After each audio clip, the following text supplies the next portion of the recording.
8 years later with a ring.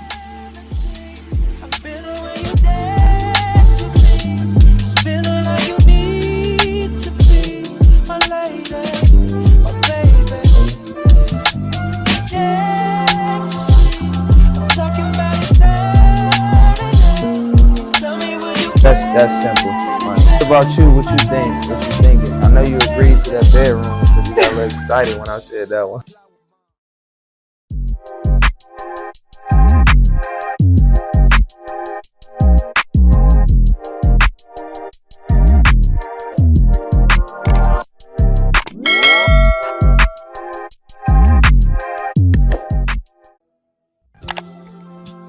Hey y'all, and welcome to my first video. My name is Michaela, and I'm so excited to be doing this video for you guys.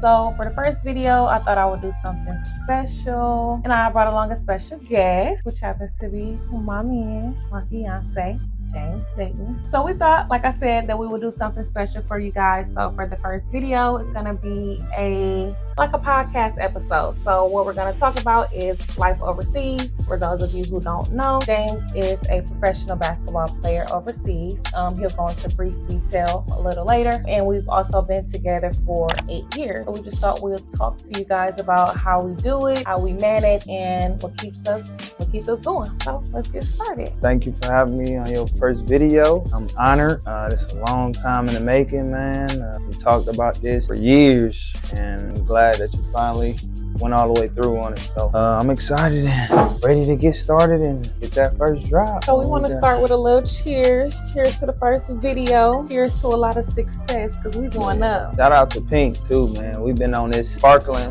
what's that, the sparkling rosé? Bad.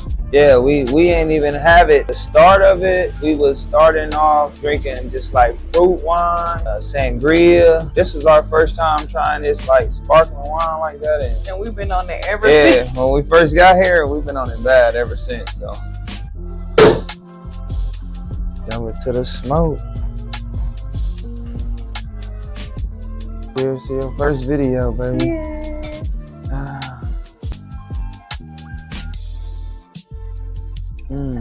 So the first question is, what makes our relationship solid? So for me, I say what makes our relationship solid is our foundation. So pretty much, I come from a background of family. I'm one of 9. So family has always been my biggest thing, and that was, I always wanted to put family first, regardless of my career, how good I was in my career. I always wanted to put family first. So I feel like what keeps us solid pretty much is like having that family background. Also, I feel like you come from a real strong family background. But you, your mom and your sister, growing up, y'all was always, super close. So I feel like that family structure was the first thing to keep us solid. Communication, being able to talk to each other. And when you're going through tough times, when you're going through good times, just communicating the good times, communicating the bad things. So yeah, I would say having a family background, communication skills, and I throw a third one on there. Really just, just being in love with each other and finding, new ways to fall back in love with each other. Because, you always had those little rough patches when, things don't go your way in a relationship. Just, find new ways to spice it up, spark it up. So I say those 3 things: family background, communication, and just, finding ways to, stay in love. I like that. So for you, just to piggyback on that, what do you think, or why do you think we've been so solid? For one, our communication, like you said, we are both like big communicators. So, when someone knows how you feel, we don't have to guess. We can verbally say how we feel and respect each other's opinions, agree to disagree. Yeah, that's a big one, agree to disagree. Because we're not gonna always think the same. We, like you said, we come from different backgrounds, but it's all about like how you make your foundation work. So I also feel like something that keeps us together is like, for me personally, I always just want to feel like I'm dating you.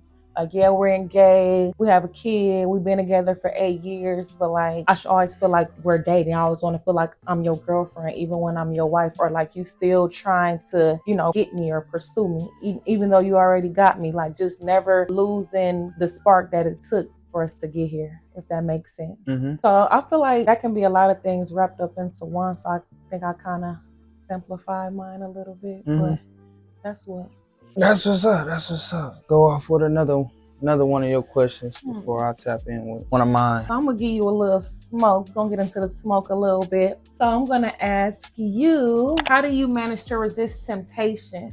So considering you meet so many different women, especially those who hear like professional basketball players, and then in their eyes, they see dollar sign. You know, me and Buddy aren't always with you overseas, or even when we are with you, how do you manage to resist temptation?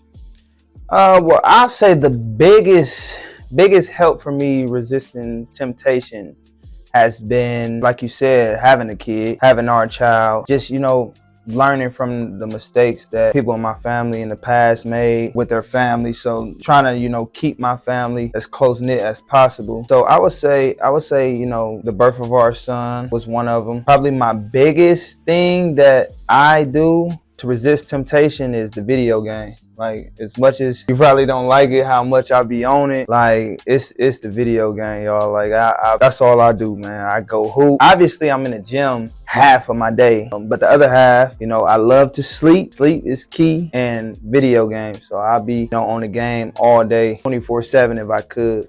Just like the times that, y'all wasn't able to come with me, I just, be on the game. And it just helped me build that bond, like, with my people back home.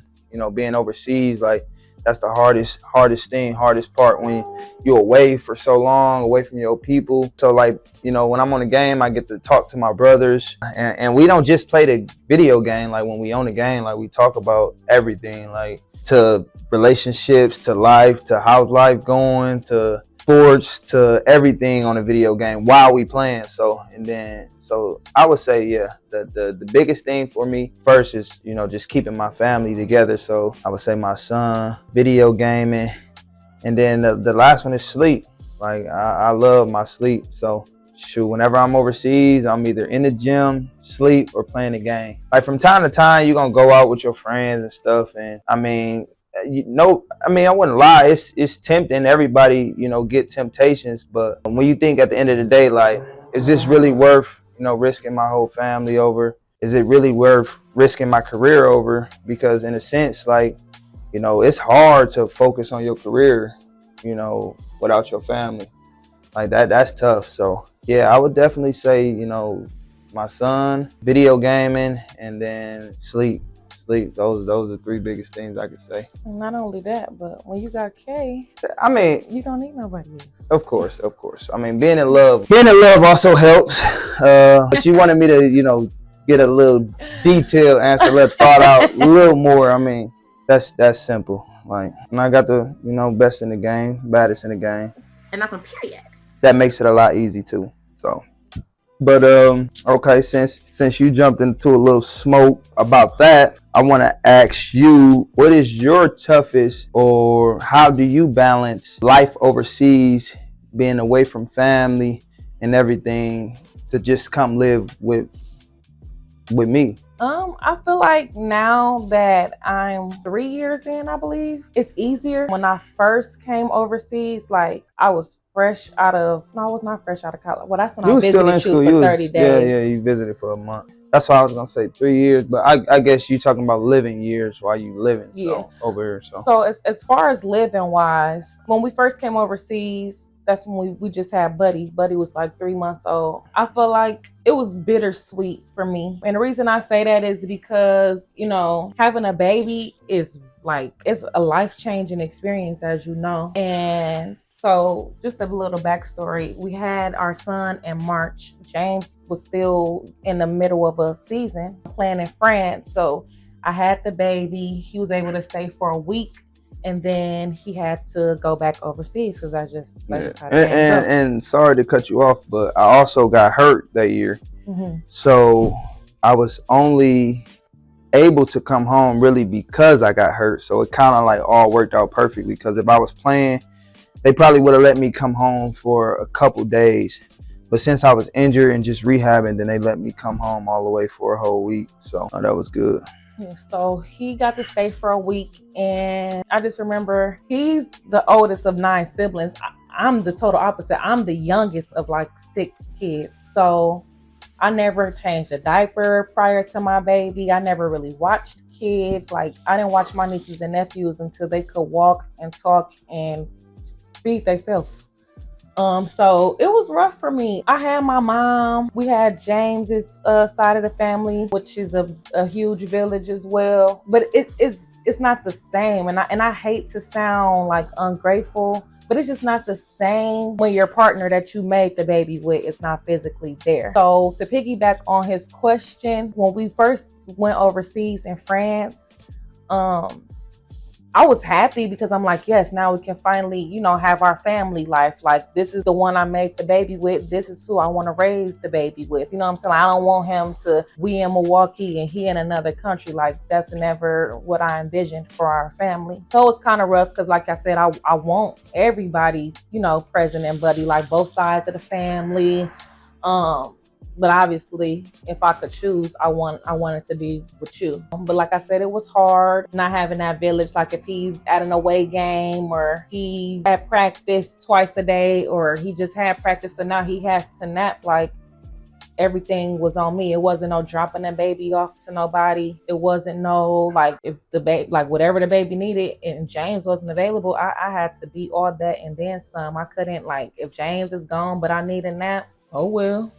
If James is gone and the baby up all night, that's just what it was. And it was, so it's kind of harder when you overseas and you don't have that village. But the older my son got and the more independent he is, it makes it a lot easier for me as a parent, especially with James being away. And especially now, like, thank God, like, they have 9-day road trips now. I couldn't imagine doing that with no newborn. Like, but it's preseason though, so it won't. Yeah, it's still 9 days. Yeah, 9 days it was gone. But the good thing is it was close to home, so I was able to drive and bring y'all there for a couple days with me and stay on our own. But yeah, I know that can get tough. That's tough too. Like, they don't really understand because, like, when I'm off season, it's different because we back home, So, I get that little extra help that I can use or need on top of I ain't working or nothing like that. So it's kind of easy, to deal with them. And then, we got you, so you work during the summer. So, when you do come home and stuff, like, it's easier for me, I should say. So being away with no family and people don't even speak your language that good, I know that had to be super challenging. So I salute you for that. That's what's up. That's what's up. I salute you. Let's get into the next question. Okay, so my next question for you is, do you feel like having a baby changed our relationship? Well, I feel like having a baby changed our relationship. I would say yes, in a way. It did change our relationship, but I wouldn't necessarily say it changed it in a bad way. I mean, it had some negatives. It also has its perks. But like having a baby, you spend so much time like focusing on the kid that you tend to lose like focus within yourself. So that was one challenging thing, having a baby. And then also, like, when you going on dates, you bringing a baby with you, so it's not really one-on-one time no more. It's family time, and I had to learn that, the hard way. Like, you still got to make one-on-one time because you can't just include the family and be like, I'm with the family, spending time with the family, and be like, well, where my time at? Because half of the time you with me with the family, you spending it with the little guy. So it took me a while to understand that, but I feel like once I did understand it, then it made me have to work harder for our relationship, which is a good thing because now it's like a challenge. Like, I like challenges in life, so now it's like a little challenge to keep each other happy. So I feel like that's where the good thing comes from, our relationship and having a baby, where you have to challenge yourself to be better, to be a better relationship partner, to be a better, father, on top of making time for your partner. So it definitely changed it. I would be lying if I said it didn't change, but our love for each other didn't change. It's just the aspect of our relationship changed because it made me love you even more. Like, seeing you struggle, going through a pregnancy, a natural birth, like no epidural, no nothing. You thugged it out and did it, and you scared to get a shot at the doctor. Like, so what do you think about that? How do you think our relationship changed, if it did, to you? I do feel like the relationship changes when you have a baby. Like you said, I don't think the love changed, but the dynamics change. Because now, so when you're in a relationship, you're selfless. You have to think of that person. And now we have an additional person to consider. And majority of the time, we have to put that baby's needs over our own. So, we can maybe certain stuff that we would do prior to having our son, like we forget to do, because our load is much, I don't want to say heavier, but like it's more on our plate now. I would say heavier. Like the load is definitely heavier with a baby, and you gotta do all. But I don't want to say it like in a negative aspect, like. Yeah, I feel you. But yeah, like the load, you have more on your plate. Yeah. You have more on your plate, so you forget about the little things. Like you may forget just those little things that matter the most. You may forget it. Like you doing, you taking care of your responsibilities, but just those little things that just we cherish the most. Like you may forget to do that, or like you said, our one-on-one time is gone. Like we can't even lay in the bed together at night without Buddy coming in. Like you know what I'm saying. So it's just the little stuff. We get used to it because it ain't like it's my stepson or like my boyfriend's son. That's not my son. Yeah. So that makes it a little easier because that's both of our kids. So it makes it easier, but it's challenging. Yeah, for sure. Challenging. For sure. Well, one thing I want to ask you then, just to change the subject a little bit, just to tap back into the overseas life. How do you adapt overseas, knowing even this year, even shorter, because Australia's season is 6 months, but knowing that you will only, how do you adapt, with your environment, with the people on each team, knowing that you will only be there 9 months max? Here it's even more difficult because it's only 6 months. So how do you interact with the team, wives or girlfriends and stuff like that, knowing you kind of gonna be in and out? Like it's not guaranteed that you're gonna be there multiple years. Well, regardless of the duration of the season, I always try to be my genuine self. Obviously, I'm gonna, vibe with some people, and some people I may not vibe with.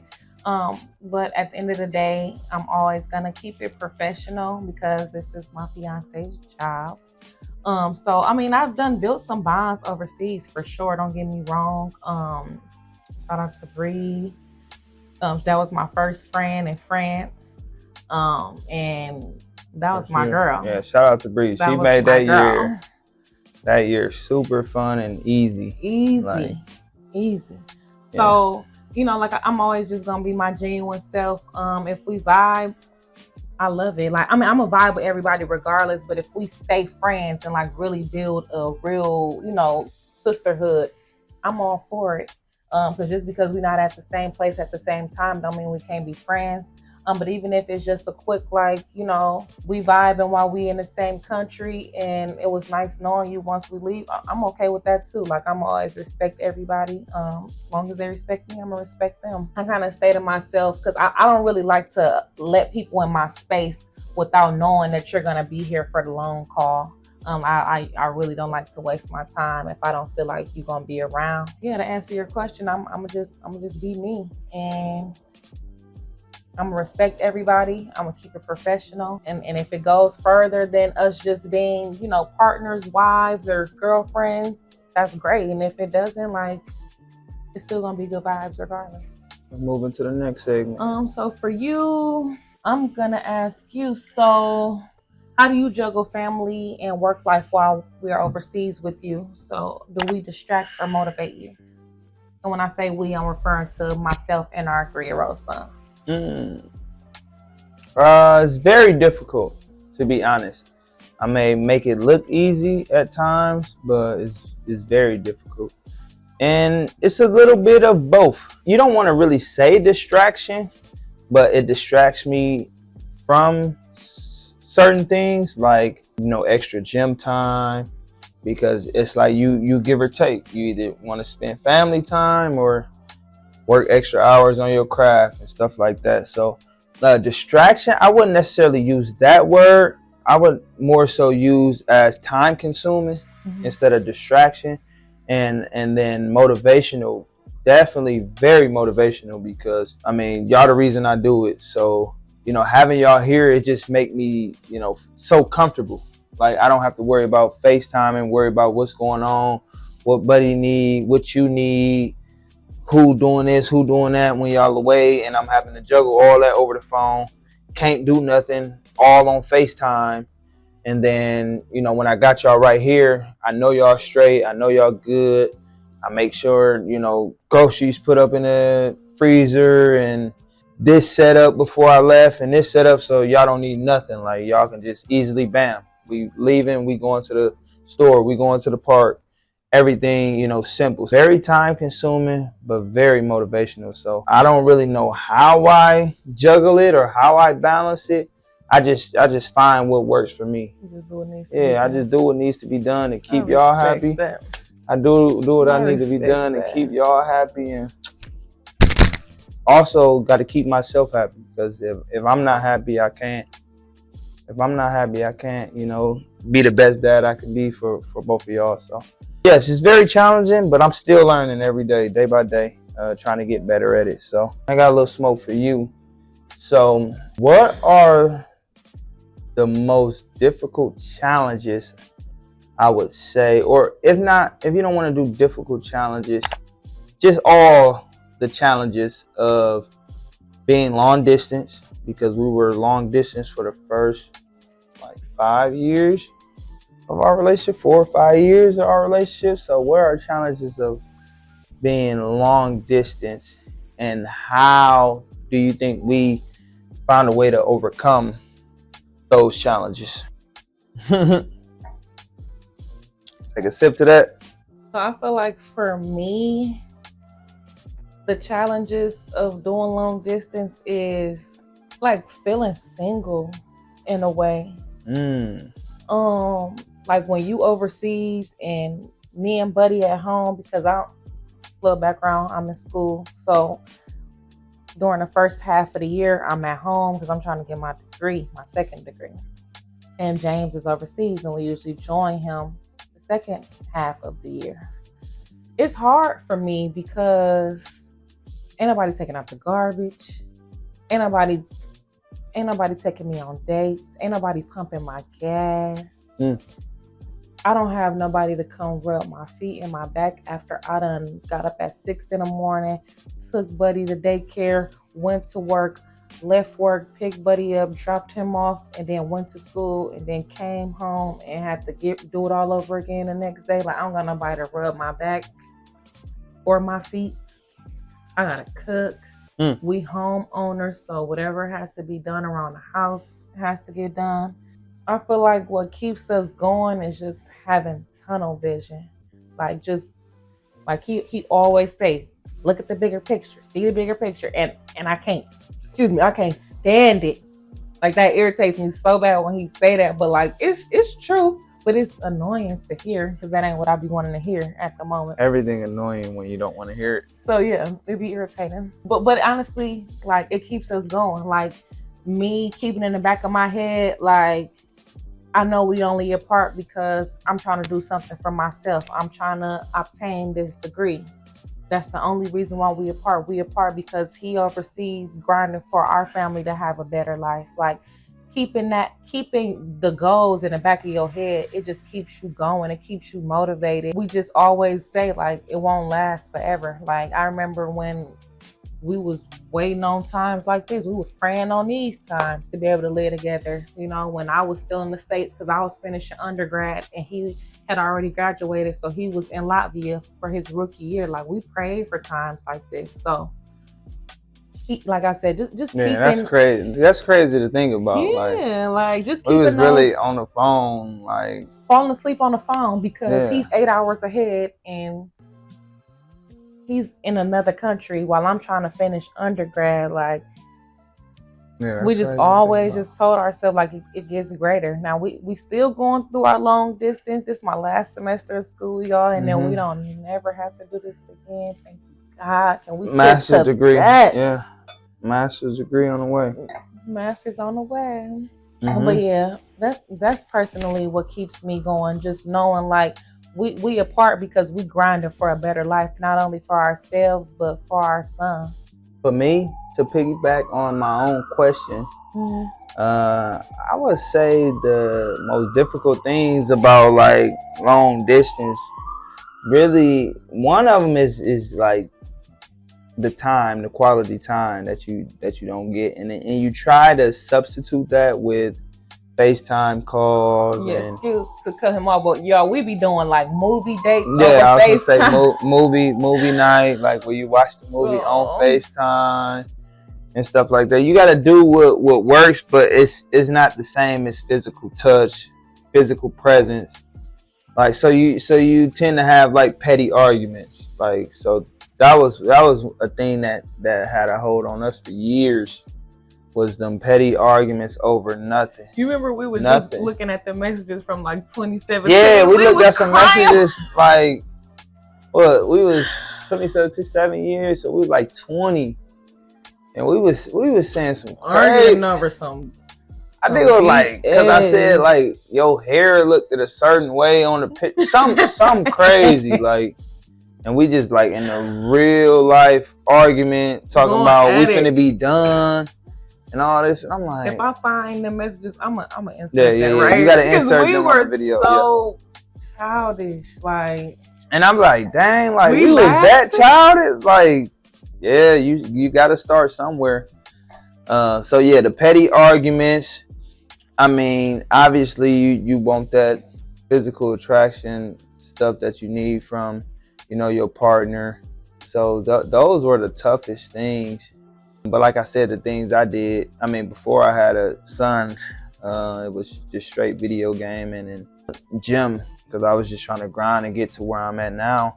I'm still not where I want to be, but we still grinding. So it's like you said, just always having tunnel vision, looking at the bigger picture, just being each other's biggest supporters. So like I'm supporting her on her journey because I'm telling her like, I want you to come with me to chase my dream, but don't give up on your dream. I mean, I never want to, take away from your dream or you living your life because of what I'm going to do. I told her from the start, when we first got together, what it was. I'm like, I'm pretty good at basketball.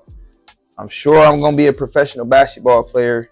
This is what I'm doing with my life, and that's it. Like, I'm going all the way with this, and I'm not letting nobody stop in it. It was like blunt, but I think that she kind of like that I was like, open off the top like that because it was just like, I was dedicated to what I wanted. Like I wanted to, provide for my family before I had a kid, like all my siblings and stuff. And now that I got a kid, it's like working double time because I got a whole family, like my own family plus, my outside family. I stood on that and, she stood on, she wanted to be successful too. And she stood on, I want to get my degrees. And, she never really had like a specific thing that she was stuck on. But she knew that she wanted to graduate and she knew she wanted to, get that master's. And that's what she doing, man. What, 6 years later, master's finna be in the bag. So yeah, that's how we overcame it, man. Just looking at the bigger picture and being each other's biggest supporters. Did you ever think you would get married? Yes, I did. I always wanted to be married. My whole thing was I never wanted to rush it. I just wanted it to happen. Like when it's time, you're gonna know when the right person, who the right person.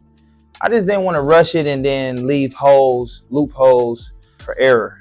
Cause I mean, my parents got divorced. So I mean, my dad was, always still in my life. Mom was heavy in my life. So and they both like had a partnership that worked for our family.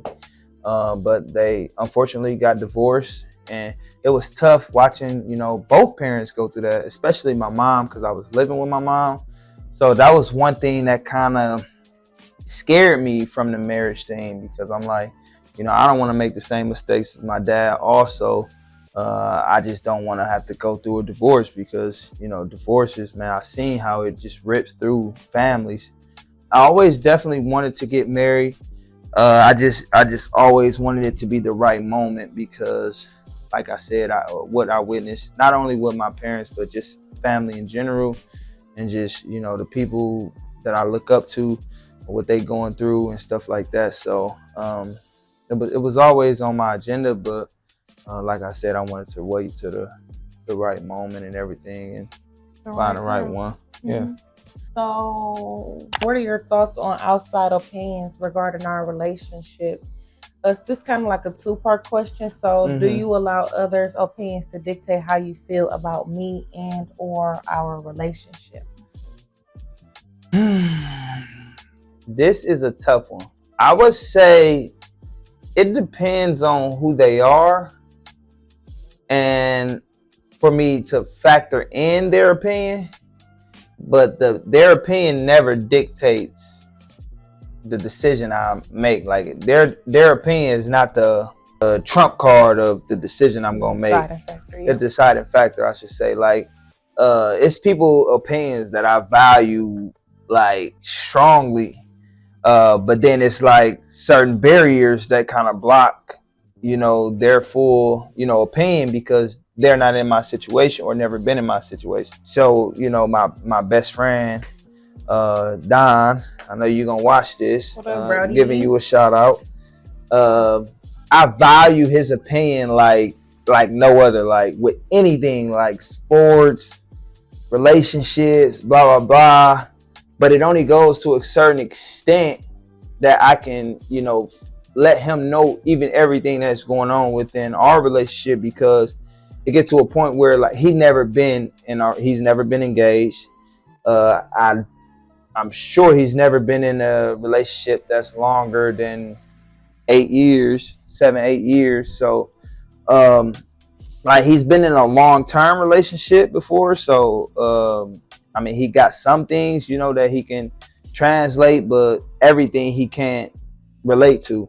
It depends. Like I take a little bit from everyone as in my trusted sources. So I probably talk to my father, my best friend, like I said, Don, and rarely I might add another friend in that I'm real close with. But other than that, I try to keep the majority of our business between us, because outside noise can dictate stuff in a way negatively, in a way where you don't want it to, you know, interfere with your relationship. So I would say like I factor in what they have to say, but I also don't even, you know, I can't really tell them the whole thing because I like keeping our stuff between us. I like figuring out with each other. So I might tell them some stuff, but I might leave out a couple details because I don't want him to think this of you, or because I know I ain't going nowhere. Like you gonna be my lady forever. So I know that's right. I mean, I'm not finna tell him like, man, she hit me upside the head with a bottle. Nah, I'm gonna leave that part out. I'm gonna leave that. I'm gonna leave that part out. But I'm gonna say like she was yelling and said some crazy stuff to me. So to see what he would deal with that, but I know he ain't gonna know how to deal with somebody hitting him upside the head with a bottle. Like, so yeah, little stuff like that. Like you take what you can, but you only let them in so far because like you don't want everybody to know your business. On top of a lot of that stuff, like when you letting outside voices in, that it can get difficult in your relationship, and that's why I try to like figure things out. Like even with my parents and stuff, like I try to keep them to the back. I want to figure this out on our own because they not going all the way like we going all the way. So what about you? How would you, if you can answer that question, how you feel? Outside opinions, I vent mainly to just family, like my sister. It's very rare I vent to like one of my friends, but I do sometimes. But if anybody, it'll be my sister. Yeah, I always, you know, I'll take it into consideration. But at the end of the day, it like I make my own decisions, and I would not let anyone's opinion dictate the way that I feel about you or dictate a move that I'm making regarding you. I might, you know, call because I need to blow off some steam, or I'm just upset. So I can say, you know, something that I can't say to your face, you know? So mainly to blow off steam, not necessarily to, you know, for them to tell me what to do. Because nobody can tell me what to do regarding my relationship. Yeah. So. So the answer, no, I do not let anyone's opinion dictate how I feel about you. The only person that can dictate how I feel about you is you. That was my answer, even though I gave a detailed answer. Yeah. No. I think we kind of touched on this, but we can just go into a little more detail. How do we keep our spark 8 years later? Definitely spicing things up in the bedroom. That's one thing. I'm not gonna get into details, but hey, family that's watching. Yeah. Definitely spicing things up in the bedroom. That's one thing that you know, get us excited, get us going. Exploring all these different countries together. That's another thing. Like she said earlier, just like constantly dating, like, you know, finding ways to fall in love with each other over and over again. Because I mean, you say forever is very long. So, you know, after a year, you know, it's going to be different than it was last year than it is this year. And you got to find a way to, how can I make her happy? How can I make her smile a little more than she did these last couple months because she's going through something with this family member, or she's going through something at work, or she's going through this. Like how, I mean, because different things pop up. Like, unfortunately, life's. So you got to find ways to, you know, create your own spark. Definitely have a career that I have, being able to travel the world, that helps. Being able to get her to my games, and, you know, we celebrate the wins and, you know, accomplishments, but also downfalls, the injuries, the bad seasons I'm having. Like, she find ways to comfort me. So like, this is definitely those things I would say keeps the spark. So the bedroom, falling in love with each other constantly over and over again, just, you know, traveling the world, experiencing things that we never could imagine with each other. Especially like with my partner. Yeah, at this age, like, I'm talking to my friends, like, some of them don't even got their passport, like, and we 27 years old, and I done been to 10 plus different countries, and I can bring her along for over half of all of them that I've been to. So I think those are the things that keeps our spark. What about you? What you think? What you thinking? I know you agreed to that bedroom because you got a little excited when I said that one. Oh yeah, so yeah, the bedroom. We gotta get some more subscribers if y'all want us to. You know, if y'all want us to go deeper into that. Anyway. Yeah, hey, no. I'm about to go to sleep right after this interview. Trust me. Because mind y'all, we're in Australia, so it is currently 12:14 a.m. That's Wednesday. How much we dedicated to doing this video for you. And my man got a road trip tomorrow, so shout out to you, baby. Okay, but what I feel like keeps our spark going is, I mean, he hit it right on the head. Bedroom, constantly dating, just being each other's best friend and biggest supporter. Yeah. Always being in each other's corner no matter what. Like, we can argue today, but in 5 minutes, I need you to come see about me. In 5 minutes, I want you to love on me. Like, just always just being there for each other. Always supporting each other. Just yeah, and I would say, like, it's rare that somebody would be able to know when we into it or anything like that, because it's very rare that someone would be able to, you know, pick that out. So yeah, that's what we try to do, like, keep our business behind closed doors, hash it out and figure it out ourselves. And we don't do that social media. We don't tweet. We don't find subliminal posts that relates to the situation that we're going through. In 8 years, we never took our business to the media. Yeah. Never. No status, no tweet, no Instagram post, no nothing. And if we leave in public, you will never know what we're going through. For sure. And that's 8 years later. 8 years later. 8 years later. With a ring. I think we can wrap it up right there. I feel like this is a great first video. Yeah. I hope they enjoyed it as much as I enjoyed filming with you. I know, because it was fun. It was fun. And definitely we had a little flex. We tried to get the background in there on the 14th floor. Up high on the rooftop, you know. Living good. That's silly. Living good, man. Enjoying life. And couldn't be happier sharing this moment, being a part of your first YouTube video. So I'm thankful. And I couldn't be more excited to call you my fiance and future wife. So So if y'all enjoyed this video, make sure y'all like, comment, and subscribe. And if y'all have any suggestions on what y'all want to see on this channel, leave a comment below. We'll definitely be doing more like podcast video episodes. So yeah, it's more to come. We appreciate y'all for tuning in, and we out.